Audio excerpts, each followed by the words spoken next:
నమస్తే, welcome to BDD news. ముందుగా headlines.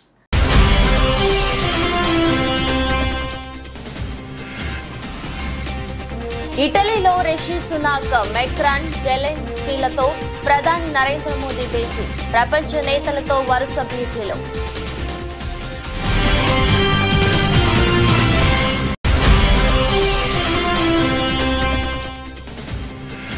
Kakinada మహిళ ఆరుద్రకు సీఎం చంద్రబాబు అభయహస్తం. ఆరుద్ర కుమార్తె ఆరోగ్య ఖర్చులకు 5 లక్షలు సాయం ప్రకటించిన సీఎం.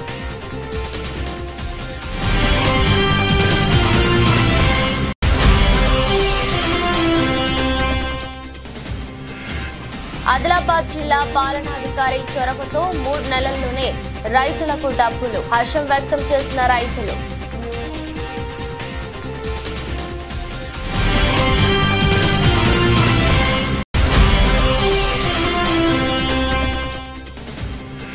వైఎస్ఆర్ కాంగ్రెస్ పార్టీ ఎంపీలతో సమావేశమైన వైఎస్ఆర్సీపీ అధినేత.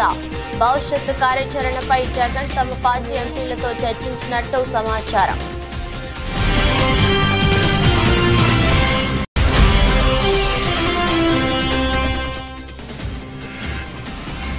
నాగార్జున సాగర్ చెక్పోస్టు వద్ద పట్టుబడ్డ 32 కేజీల గంజాయి. హైదరాబాద్ నుండి మాచర్ల వైపుగా తరలిస్తుండగా స్వాధీనం చేసుకున్న పోలీసులు.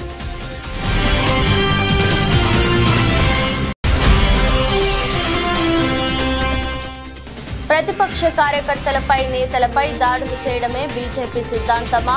ఇకనైనా దాడులు ఆపకపోతే ప్రతిఘటన ప్రారంభమవుతుందని రాజ్యసభ సభ్యులు పిల్లి సుభాష్ చంద్రబోస్ హెచ్చరిక.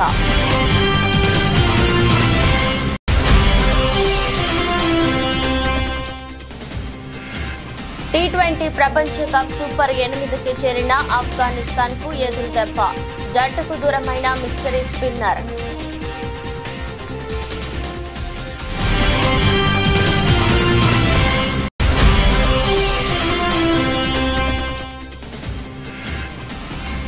చివరి రోజు లాభాల్లోనే దేశీయ సూచీలు. 181 పాయింట్లు ఎగపాకిన సెన్సెక్స్.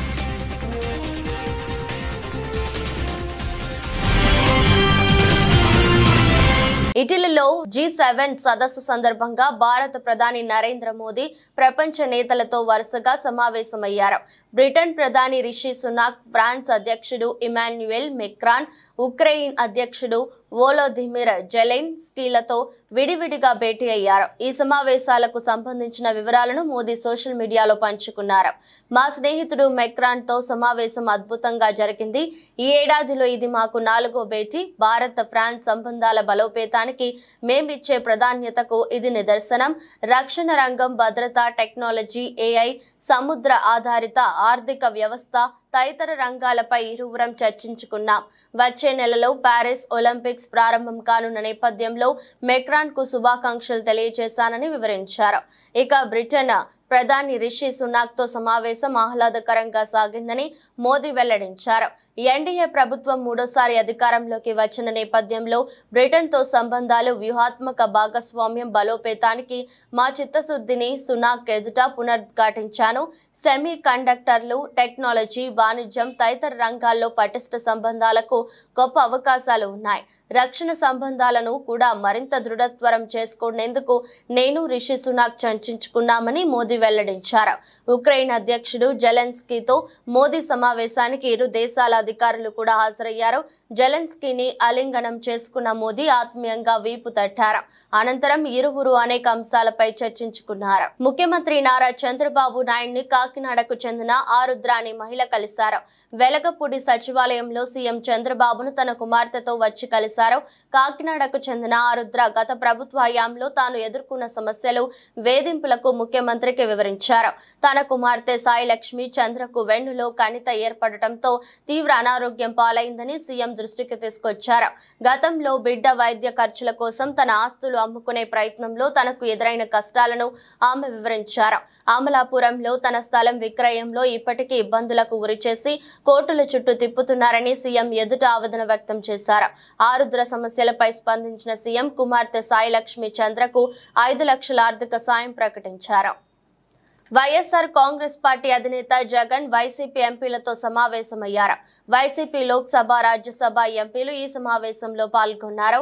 విజయసాయి రెడ్డి, వైవి సుబ్బారెడ్డి, పిల్లి సుభాష్ చంద్రబోస్, మిథున్ రెడ్డి, అవినాష్ రెడ్డి, గురుమూర్తి, పరిమల్, నత్వాని తదితరులు ఈ సమావేశంలో పాల్గొన్నారు. భవిష్యత్తు కార్యాచరణపై జగన్ తమ పార్టీ ఎంపీలతో చర్చించినట్టు తెలిపారు. ఈ సమావేశంలో రాష్ట్ర ప్రభుత్వ మాజీ సలహాదారులు సజ్జల రామకృష్ణారెడ్డి కూడా పాల్గొన్నారు.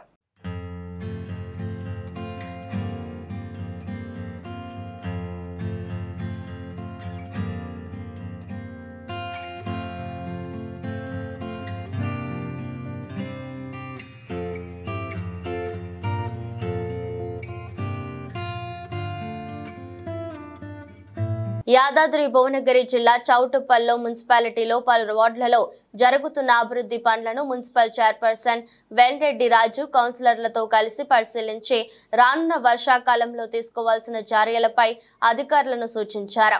అక్రమ కట్టడాలపై అధికారులను ఎమ్మెల్యే రాజగోపాల్ రెడ్డి హెచ్చరించారు. అనంతరం కళ్యాణ లక్ష్మి లబ్ధిదారులకు చెక్కులను పంపిణీ చేశారు. ఆయన మాట్లాడుతూ కాంగ్రెస్ పార్టీ ఇచ్చిన హామీలు ఒక్కొక్కటిగా అన్ని నెరవేరుస్తామన్నారు. మునుగోడు ప్రజలు ఎదురు చూస్తున్న శుభవార్త తొందరలోనే వస్తుందని అనుకుంటున్నానని తెలిపారు. స్థలం ఉండి కట్టుకునే వారికి 5 లక్షలు, ఇంటి స్థలం లేని నిరుపేదలకు డబుల్ బెడ్రూమ్లు తొందరలోనే ఇస్తామని అన్నారు. గత ప్రభుత్వంలో లాగా మేము మాట ఇచ్చి తప్పే ప్రభుత్వం మా ప్రభుత్వం కాదని తెలిపారు. టెండర్ పిలిచి రోడ్లు, డ్రైనేజీలు, హాస్పిటల్ బిల్డింగు, మార్కెట్ యార్డ్ అసంపూర్తిగా కంప్లీట్ రిక్వైర్మెంట్ తగ్గట్టు ప్లాన్ చేయలేదు. గతంలో కూడా ఒకసారి నేను ఎమ్మెల్యే గెలిచిన తర్వాత కూడా వాటిని అన్నింటినీ కూడా నేను పర్యవేక్షించడం జరిగింది క్లోజ్గా. మధ్యలో మళ్ళీ పార్లమెంట్ ఎన్నికలు వచ్చి ఎలక్షన్ కోడ్ వచ్చింది కాబట్టి అధికారులందరూ కూడా అందుబాటులో లేకపోవడం వల్ల ఎలక్షన్ కోడ్ అయిపోయిన తర్వాత మళ్ళీ ఒకసారి ఏదైతే ఆన్ గోయింగ్ వర్క్స్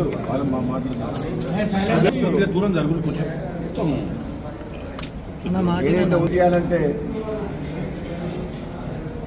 మున్సిపాలిటీలో ఉన్న సమస్యలు కానీ, వాళ్ళకున్న ఇబ్బందులు కానీ, వాళ్ళకున్న పేమెంట్ ప్రాబ్లమ్స్ గురించి చాలాసేపు దాదాపు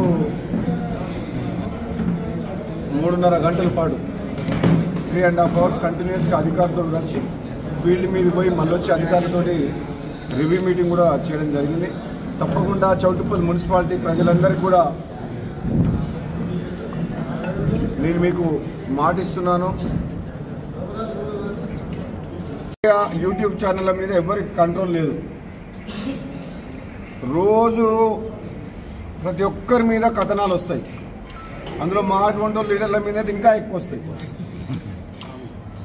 పనులు ఉన్న చెట్టుకే రాలేస్తారు అన్నట్టు ఏదో ఒకటి కోమటిరెడ్డి బ్రదర్స్ని, ముఖ్యంగా రాజగోపాల్ రెడ్డిని ఎప్పుడు ఏదో ఒకటి కామెంట్ చేస్తుంటారు. కాంగ్రెస్ పార్టీ అధిష్టానం మాకు ఒక మాట, ఒక బాధ్యత ఇచ్చింది పార్లమెంట్ ఇన్ఛార్జిగా గెలిపియమని. 2,22,000 మెజార్టీతో గెలిపించినాం. రాబోయే రోజుల్లో కాంగ్రెస్ అధిష్టానము ఏ బాధ్యతలు అప్పచెప్పినా, ఎంత అసాధ్యమైన అదైనా సరే ధైర్యంగా మా నాయకులు, కార్యకర్తలు మేమందరం సమిష్టిగా పోయి అధిష్టానం అప్పచెప్పిన పనిని కంప్లీట్ చేస్తాం. ప్రతి గ్రామంలో ఇల్లు ఉండి, స్థలం ఉండి ఇల్లు లేని నిరుపేదల అందరికి కూడా రాబోయే రోజుల్లో ఇందిరమ్మ ఇల్లు కట్టిస్తామని చెప్పి కూడా ఈ సందర్భంగా మాటిస్తున్నాం. ప్రతిపక్ష కార్యకర్తలు నేతలపై దాడులు చేయడమే బీజేపీ సిద్ధాంతమా అని, దాడులు చేసిన వారిపై చర్యలు తీసుకోకపోతే ప్రతిఘటన ప్రారంభమవుతుందని రాజ్యసభ సభ్యులు పిల్లి సుభాష్ చంద్రబోస్ అన్నారు. శుక్రవారం అనపర్తిలోని వైఎస్ఆర్సీపీ కార్యాలయంలో పిల్లి సుభాష్ చంద్రబోస్ మాజీ శాసనసభ్యులు డాక్టర్ సత్య సూర్యనారాయణ రెడ్డితో కలిసి విలేకరులతో మాట్లాడుతూ, అనపర్తి నియోజకవర్గంలో ప్రతిపక్ష వైఎస్ఆర్సీపీ నాయకులు, కార్యకర్తలపై జరుగుతున్న దాడులు సోషల్ మీడియా ద్వారా తెలుసుకున్నారు.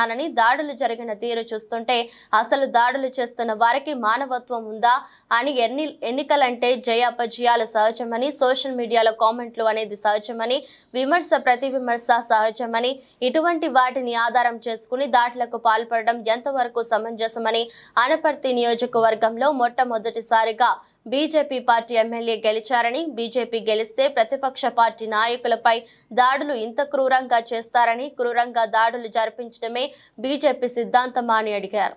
అనపర్తి నియోజకవర్గం కానీ, మండపేట శాసనసభ నియోజకవర్గం కానీ, లేదా రామచంద్రపురం కానీ, కోనసీమలో కానీ ఇటువంటి సంఘటన ఎన్నికలు అయిన తర్వాత మా పార్టీకి నువ్వు ఓటు వేయలేదు, లేదు మా అభ్యర్థికి మీరు ఓటు వేయలేదని ఇంత దారుణంగా కొట్టడం అనేది చాలా దురదృష్టకరమైన సంఘటన. ఇది అసలు మన సమాజం అసలు అంగీకరించి, మన ప్రాంతం అసలు అంగీకరించింది.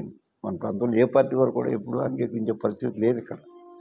అందులోకి అనపర్తి శాసనసభ నియోజకవర్గంలో తొలిసారిగా భారతీయ జనతా పార్టీ గెలిచింది. ఇక్కడ భారతీయ జనతా పార్టీ తొలిసారిగా గెలిచింది.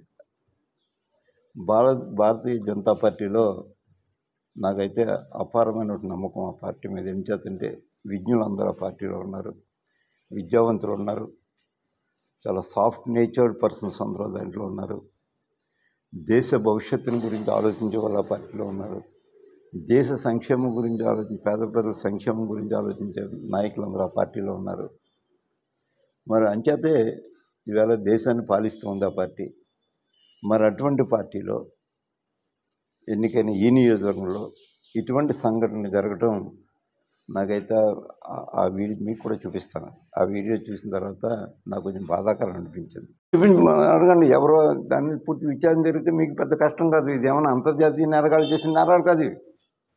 ఇదంతా కూడా ఇక్కడ ఒక పార్టీ వాళ్ళు ఎవరైతే గెలిచారో ఆ పార్టీ వాళ్ళే. అది ఎందుకు ఇంకోళ్ళకి ఏంటి అవసరం వాళ్ళకి?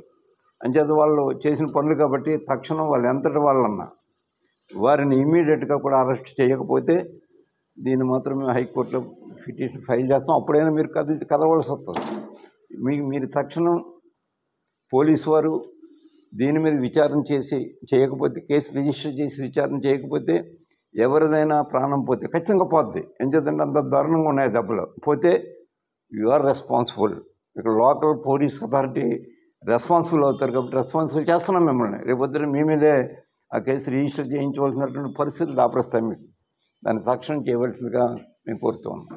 గతంలో పోస్ట్ ఆఫీస్ అధికారి తప్పిదం వల్ల మోసపోయిన రైతులకు ఇండియన్ పోస్ట్ పేమెంట్ బ్యాంక్ ద్వారా పత్తి రైతులకు 1,15,00,000 రూపాయలు 75 మంది రైతులకు సంబంధించిన డబ్బులను జిల్లాలోని పోస్ట్ ఆఫీసులో జిల్లా పాలనాధికారి రాజశీష, శాసనసభ్యులు పాయల్ శంకర్లు రైతులకు అందజేశారు. ఈ సందర్భంగా జిల్లా పాలనాధికారి మాట్లాడుతూ ఆదిలాబాద్ పట్టణంలో పోస్ట్ ఆఫీస్ రైతుల ఖాతాలో గతంలో CCI నుండి డబ్బులు జమ చేసిన సంఘటనలో ఓ అధికారి తప్పిదం 75 మంది రైతులు ఖాతాలలో జమైన డబ్బులు మాయమైనట్లు తెలిపారు. ఈ సందర్భంగా ఈ సంఘటనపై జిల్లా పాలనాధికారి ప్రత్యేక చొరవతో 3 నెలల్లోనే రైతుల సమస్యను పరిష్కరించారు.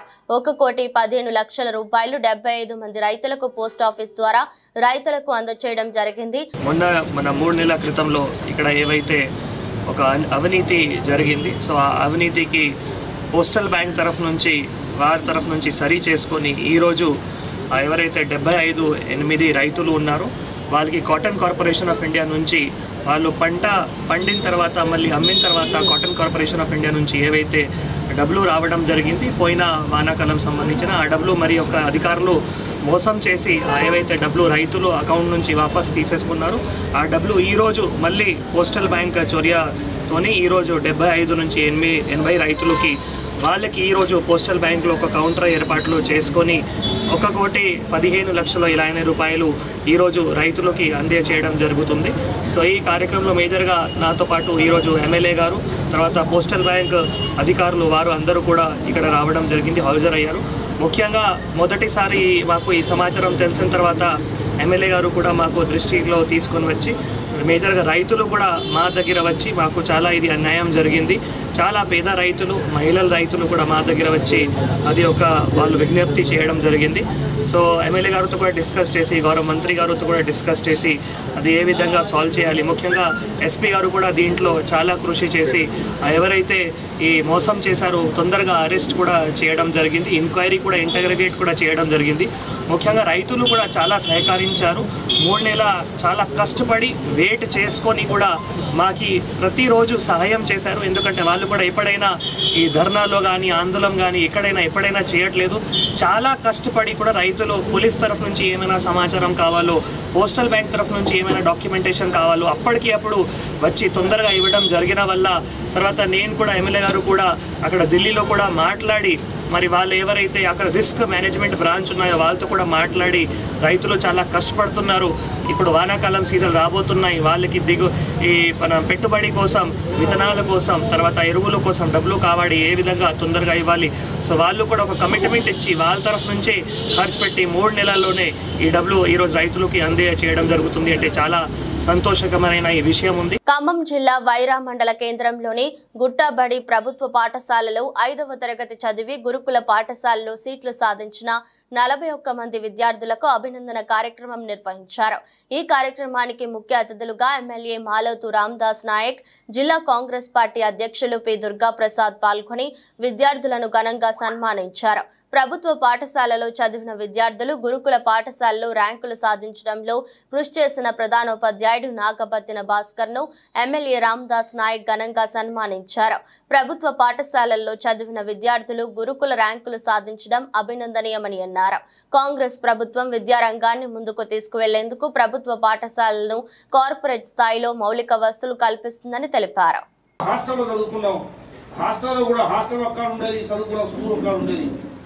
ఇంటర్మీడియట్ వరకు నడిచే చదువుకున్నాం. ఈరోజు ఆ పరిస్థితి లేదు. పిల్లల కాలు కూడా మధ్య అంటకుండా తల్లిదండ్రులు చదివిస్తున్న పరిస్థితులని, ఆటోలని, బస్సులని, అవన్నీ లేకపోతే సైకిల్ మోడలని ఇలాంటి సౌకర్యం వచ్చింది. కాబట్టి పిల్లలు పెద్దలు చెప్పారు, అందరూ ఉదాహరణలో తీసుకోవాలి. ఇది మామూలు పాఠశాల కాదు, ఇది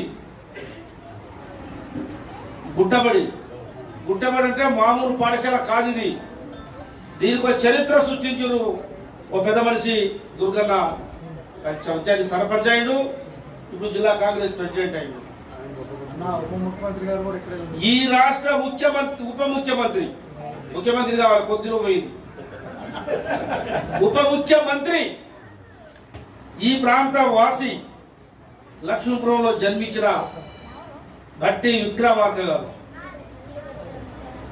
మరి చదువు ఇక్కడ దీని ముహూర్తం అటువంటిది అయ్యగారు, దీని ముహూర్త బలం, దీని పేరు అటువంటిది. కాబట్టి ఇవాళ ఉప ముఖ్యమంత్రి రాష్ట్రాన్ని ఏలుతున్న నాయకుడు భట్టి విక్రమార్క గారు ఈ పాఠశాలలో చదువుకున్న అంటే మాటలు కాదు. ఈ పాఠశాల పేరు, ప్రతిష్ట, గౌరవం పెంచే విధంగా ఇవాళ వివిధ రకాల హోదాల్లో కూడా బయట ఉద్యోగాలు చేస్తున్నారు. మంచి ధనవంతులైనరు, పెద్ద పెద్ద ఉద్యోగాలు చేస్తున్నారు, వ్యాపారాలు చేస్తున్నారు. కాబట్టి చదువుకున్న ఇప్పుడున్న పిల్లలందరూ కూడా పెద్ద ఎత్తున కష్టపడాలి. ఇవాళ డబ్బులు ఎన్ని భూములున్నా ఈ ఆస్తులు కావు, చదువే మనకు పెద్ద ఆస్తి. తల్లిదండ్రులు కూడా ప్రధానంగా మనవి చేస్తా ఉన్నా, పిల్లల్ని చదివిస్తే మీరు వాళ్ళకు ఒక 10 ఎకరాలు 20 ఎకరాలు ఇచ్చినట్టే. వాళ్ళని కష్టపడి ఇబ్బంది పడి గట్టిగా చదివించాలని మీ అందరికీ మనవి చేస్తూ, అన్ని విషయాలు మనం సీతారామరావు చెప్పాడు, దుర్గాన చెప్పాడు. కాబట్టి మా పట్ల మేమందరం కూడా ప్రభుత్వ పాఠశాల చదివి వచ్చిన వాళ్ళమే.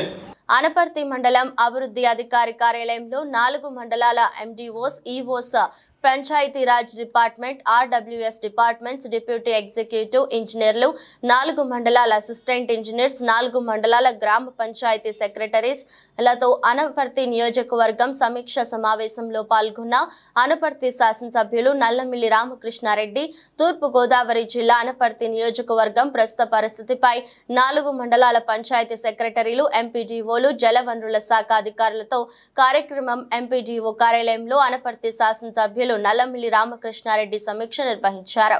ఈ సందర్భంగా గత 5 సంవత్సరాలుగా అనపర్తి నియోజకవర్గంలో జరిగిన అభివృద్ధి, మౌలిక వస్తువుల కల్పన, అవినీతి ఆరోపణలపై విస్తృతంగా చర్చించారు. అనపర్తి నియోజకవర్గంలో ఎంపీడీఓలు, గ్రామ పంచాయతీ కార్యదర్శులు, పంచాయతీరాజ్ ఇంజనీరింగ్ విభాగం, ఆర్డబ్ల్యూఎస్ ఇంజనీరింగ్ విభాగం ఇప్పటి వరకు జరిగిన కార్యక్రమాలు, ఇప్పటి వరకు జరిగిన విషయాల పైన నాకు ఒక అవగాహన రావాలి. కాబట్టి ఇక ముందు ఏ విధంగా ముందుకు వెళ్ళాలనే దానిపైన అధికారులతో సమన్వయం కావాలి. కాబట్టి ఒక అవగాహన కార్యక్రమాన్ని నిర్వహించుకోవడం జరిగింది. దీనికి నియోజకవర్గంలోని అధికారులందరూ రావడం జరిగింది. ముఖ్యంగా అనేక విషయాలు చర్చించడం జరిగింది. ముఖ్యంగా 2019 నుంచి 2024 వరకు జరిగిన ప్రభుత్వంలో అనేక తప్పిదాలు కానివ్వండి, లేదా అవకతవకలు కానివ్వండి, కొన్ని వెలుగు చూసాయి. ఈరోజు దానిపైన తప్పనిసరిగా విచారణకి కలెక్టర్ గారిని కోరడం జరుగుతుంది. అదేవిధంగా ఒక చక్కటి సమన్వయంతో అధికారులు ప్రభుత్వానికి సహకరించే విధంగా, ప్రభుత్వం అధికారులతో సత్సంబంధాలు ఉండే విధంగా వెళ్ళడం జరుగుతుంది. దానికి సంబంధించి ఇవాళ ఒక దిశానిర్దేశం కూడా చేసుకోవడం జరిగింది. ఏదైనా ప్రభుత్వ లక్ష్యం ఒకటే, ప్రజలకు సంక్షేమ ఫలాలు, అభివృద్ధి ఫలాలు అందించాలి. చంద్రబాబు నాయుడు గారు ఇచ్చిన హామీ మేరకు, మోడీ గారు ఇచ్చిన గ్యారంటీ మేరకు ప్రజలకు సుపరిపాలన అందించాలి. దానికోసమని ఈరోజు అధికారులందరితో మాట్లాడడం జరిగింది. అధికారులందరి దగ్గర నుంచి ఫీడ్బ్యాక్ తీసుకోవడం జరిగింది. గుంటూరు జిల్లా ప్రతిపాడు నియోజకవర్గం పెదనందిపాడు, కాకుమాను మండలాల్లో ప్రతి జిల్లా పరిషత్ ఉన్నత పాఠశాలలో విద్యార్థులకు ప్రభుత్వం ద్వారా స్టూడెంట్స్ కి కిట్లు పంపిణీ చేసిన ప్రతిపాడు శాసనసభ్యులు బుర్ల రామాంజనేయులు కాకుమాను మండలంలో 2108 కిట్లను పంపిణీ చేశారు. బుర్ల రామాంజనేయులు మాట్లాడుతూ 90% మార్కులు సాధించాలని, స్కూల్ పిల్లలకు స్కిల్ డెవలప్మెంట్ మరియు నైపుణ్యం కలిగిన చదువును అందించాలని టీచర్లను కోరారు. ప్రముఖ సినీ నటి హేమ బెంగళూరు జైలు నుంచి విడుదలయ్యారు. కోర్టు ఆమెకు షరతులతో కూడిన బెయిల్ మంజూరు చేయడంతో ఆమె విడుదలయ్యారు.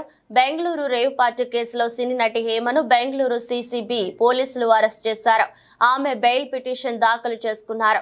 హేమ వద్ద ఎలాంటి డ్రగ్స్ దొరకలేదని, అలాగే ఘటన జరిగిన 10 రోజులకు వైద్య పరీక్షలు నిర్వహించారని ఆమె తరపు న్యాయవాది కోర్టులో వాదనలు వినిపించారు. అలాగే డ్రగ్స్ తీసుకున్నట్లు పోలీసులు సాక్ష్యాలు చూపించలేకపోయారని పేర్కొన్నారు. అయితే ఆమె పార్టీలో పాల్గొన్నట్లు చూపి ఆధారాలను సిసిబి కోర్టుకు అందించింది. ఇరువైపులా వాదనలు విన్న న్యాయస్థానం హేమకు షరతులతో కూడిన బెయిల్ ను మంజూరు చేసింది. దీంతో ఆమె ఈ రోజు విడుదలయ్యారు.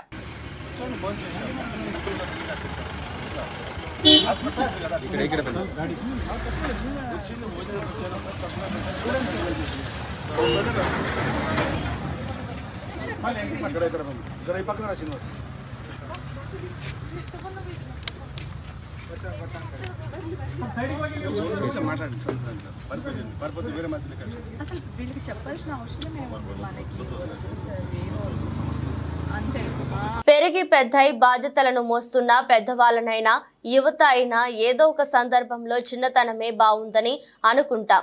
అలా అనుకోవటం కూడా నిజమే. ఎలాంటి పొరపచ్చాలు, అడ్డుగోడలు, బాధలు లేకుండా స్నేహితులతో కలిసి సరదాగా గడిపే బాల్యమే ఎంతో గొప్పది. ఈ పాయింట్ ను బేస్ చేసుకొని రూపొందుతున్న చిత్రం కమిటీ కుర్రోళ్ళు.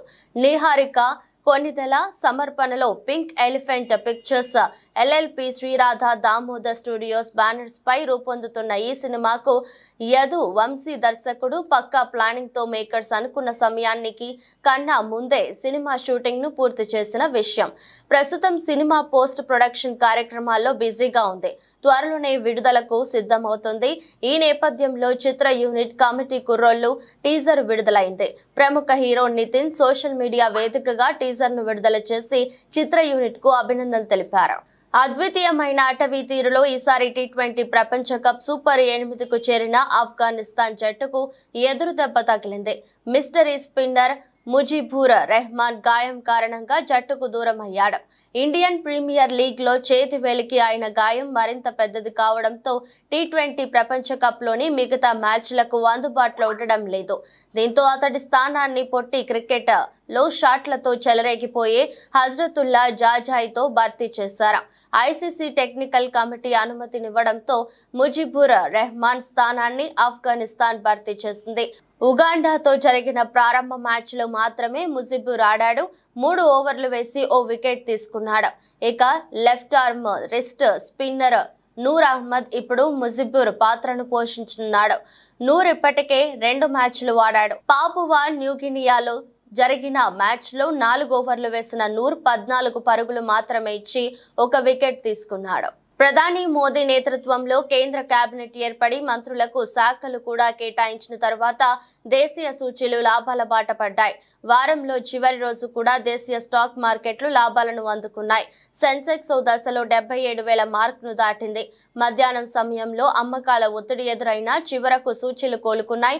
ముగింపుతో పోల్చుకుంటే దాదాపు 100 పాయింట్ల లాభంతో 76,912 వద్ద రోజును ప్రారంభించిన సెన్సెక్స్ లాభ నష్టాలతో దోబూచులాడింది. ఒక దశలో 200 పాయింట్లు లాభపడి 77,081 వద్ద ట్రేడ్ అవుతుంటే హైని టచ్ చేసింది. మరోసారి 77,000 మైలు రాయిని దాటింది. అయితే గరిష్టాల వద్ద మదుపర్లు లాభాల స్వీకరణకు దిగడంతో 450 పాయింట్లకు పైగా కోల్పోయి 76,549 వద్ద ట్రేడ్ అవుతుంది. కనిష్టానికి చేరుకుంది. చివరకు 181 పాయింట్ల లాభంతో 76,992 వద్ద రోజును ముగించింది. ఇక నిఫ్టీ 66 పాయింట్ల లాభంతో 23,465 వద్ద స్థిరపడింది. వార్తలు ముగించే ముందు మరోసారి హెడ్లైన్స్.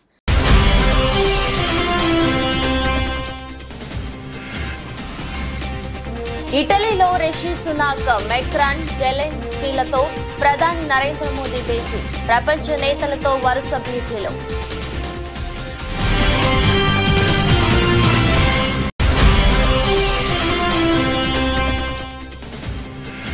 కాకినాడ మహిళ ఆరుద్రకు సీఎం చంద్రబాబు అభయహస్తం. ఆరుద్ర కుమార్తె ఆరోగ్య ఖర్చులకు 5 లక్షల సాయం ప్రకటించిన సీఎం.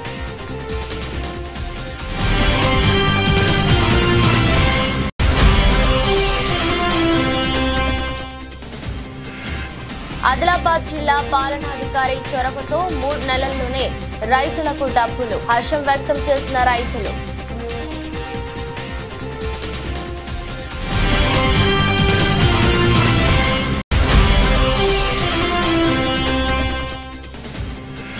వైఎస్ఆర్ కాంగ్రెస్ పార్టీ ఎంపీలతో సమావేశమైన వైఎస్ఆర్సీపీ అధినేత. భవిష్యత్తు కార్యాచరణపై జగన్ తమ పార్టీ ఎంపీలతో చర్చించినట్టు సమాచారం.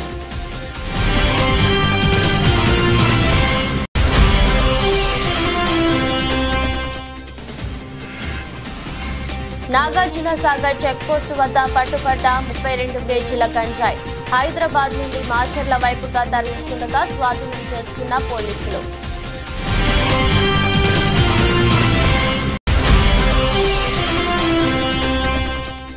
ప్రతిపక్ష కార్యకర్తలపై, నేతలపై దాడులు చేయడమే బీజేపీ సిద్ధాంతమా?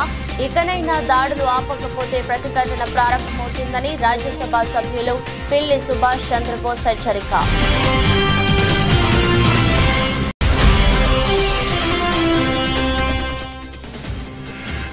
T20 ప్రపంచ కప్ సూపర్ 8కి చేరిన ఆఫ్ఘనిస్తాన్ కు ఎదురు దెబ్బ. జట్టుకు దూరమైన మిస్టరీ స్పిన్నర్.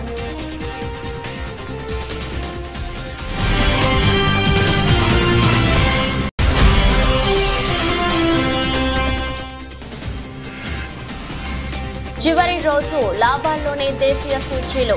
181 పాయింట్లు ఎగపాకిన సెన్సెక్స్.